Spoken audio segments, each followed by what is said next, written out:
On continue donc avec toujours cette idée, hein, c'est que pour un instrument virtuel, quand on a une piste MIDI, donc, hein, vous avez compris qu'on aura des pistes audio, c'est-à-dire qu'on a enregistré quelqu'un, on a mis un sample, on a mis une boucle, on a récupéré une boucle rythmique, etc. On joue avec des boucles, on compose avec des boucles, mais on peut aussi évidemment faire des pistes MIDI dans lesquelles on va donc enregistrer du MIDI. Je pense que là c'est assez clair.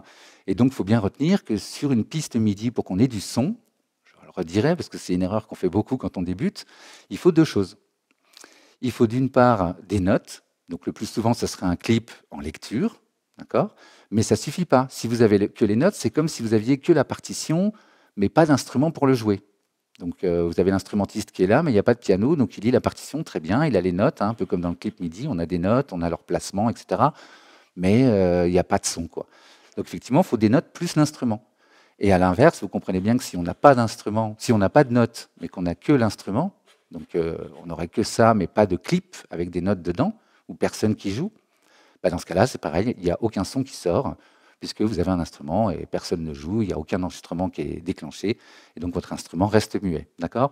Donc sur une piste MIDI, pour entendre du son, il faut qu'on ait des notes et un instrument. On y reviendra.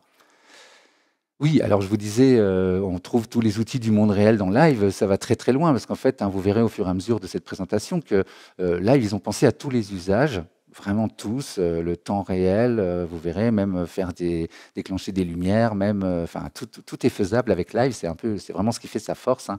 On peut changer, c'est-à-dire qu'on compose dans le cadre d'un groupe, moi ça m'est arrivé, et puis tout d'un coup, on se met à composer dans le cadre d'une installation interactive. Et dans ce cas-là, on crée un processus interactif qui correspond bien à ce que la personne, l'artiste a créé. Et on utilise toujours le même logiciel. Donc c'est ça l'avantage. Vous pouvez aller sur scène, hop, toujours le même logiciel. Vous êtes en studio, vous êtes en phase d'expérimentation, de composition, toujours le même logiciel. Donc ça, c'est vraiment très pratique. Il s'adapte à tout. Et donc l'idée avec ce schéma, enfin ce slide, c'est de vous montrer qu'effectivement, on a une table de mixage, évidemment. Vous connaissez sans doute ce genre d'objet, hein. On va avoir toujours pareil, une piste, une tranche, donc une tranche par son, la voix, la guitare, etc.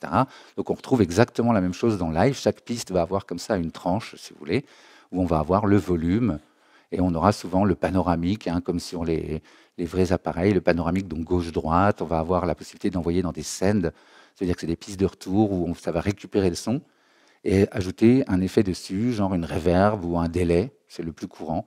Donc effectivement, ça permet d'avoir une seule reverb pour tous les instruments, mais on dose un petit peu avec le send, exactement comme on le ferait sur une table de mixage standard, hardware, quoi, disons. Donc effectivement, hein, vous voyez que peut être un peu troublant quand on voit l'interface, mais en fait, on retrouve des choses qu'on connaît en vrai, hein, qu'on a peut-être déjà vues. C'est pareil pour les gens qui sont un peu DJ. Bon, ben vous avez une table de mixage qui vous permet de passer d'un canal à l'autre et puis de vous dire ces deux tranches-là, c'est à gauche et ces deux-là, c'est à droite. Et donc, avec le crossfader, vous faites gauche-droite et vous entendez telle tranche, enfin telle source sonore ou telle autre, etc. Dans Live aussi. Dans Live aussi, je vous montrerai ça tout à l'heure. On a la possibilité d'afficher un crossfader et d'assigner, si vous voulez, les pistes à la tranche A ou la tranche B. C'est un peu comme là, hein. Celles-ci sont sur A et puis à droite, c'est sur B. Donc, si vous voulez, c'est gauche-droite. Et donc, comme ça, toutes les pistes, on les met sur A ou B. Et du coup, quand le crossfader est à gauche, ben, on n'entend que A. Au milieu, on entend les deux. Et à droite, on n'entend que B. Je vous montrerai ça tout à l'heure, vite fait. Il y a des choses que je ne vais pas montrer dans le détail parce que sinon, ça va durer 3 heures. Mais voilà, on aura le temps de voir ça. Donc effectivement, hein, c'est pour ça qu'il y a des gens qui font DJ avec Live. Vous mettez vos morceaux, vous les mettttez sur A ou sur B. Je vous montrerai ça tout à l'heure aussi. Et du coup, vous pouvez mixer comme ça. Alors ça va être utile aussi pour le théâtre, pour faire une régie son. Vous avez une ambiance de pluie, par exemple, et vous voulez que la musique rentre tout doucement, bah, vous pouvez avoir un crossfader. Genre là, vous voyez la PC40, il y a un petit crossfader ici. Bah, il va agir directement sur le crossfader de Live. Donc ça vous permet effectivement, il y a d'autres contrôleurs, vous pouvez bien sûr l'assigner, on en parlera aussi.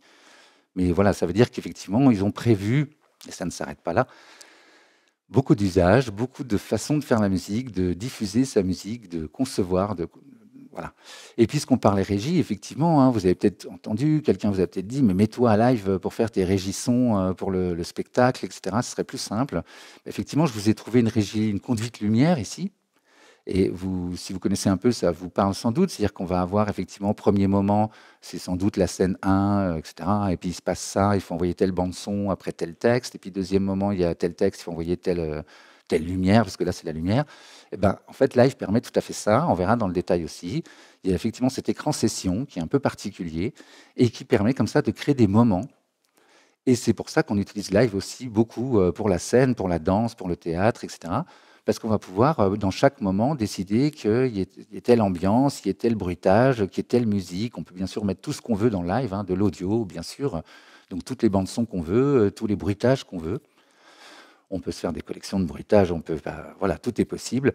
Donc c'est très facile comme ça de se faire effectivement des scènes qui déclenchent pourquoi pas un volume, qui déclenchent, on en parlera aussi, hein, qui déclenchent pourquoi pas la fin de la bande son avec un volume qui baisse tout doucement. Voilà, tout est possible en 3 minutes, en 10 minutes si on veut, en 10 secondes si on veut. Enfin, voilà, on peut tout comme ça calibrer assez facilement et donc suivre une playlist hein, qui est les scènes en fait, hein, on verra ça dans live, première scène, deuxième scène, troisième scène, etc., qui correspondent toutes à des moments. Et donc, effectivement, ça peut permettre comme ça de dérouler tout un spectacle.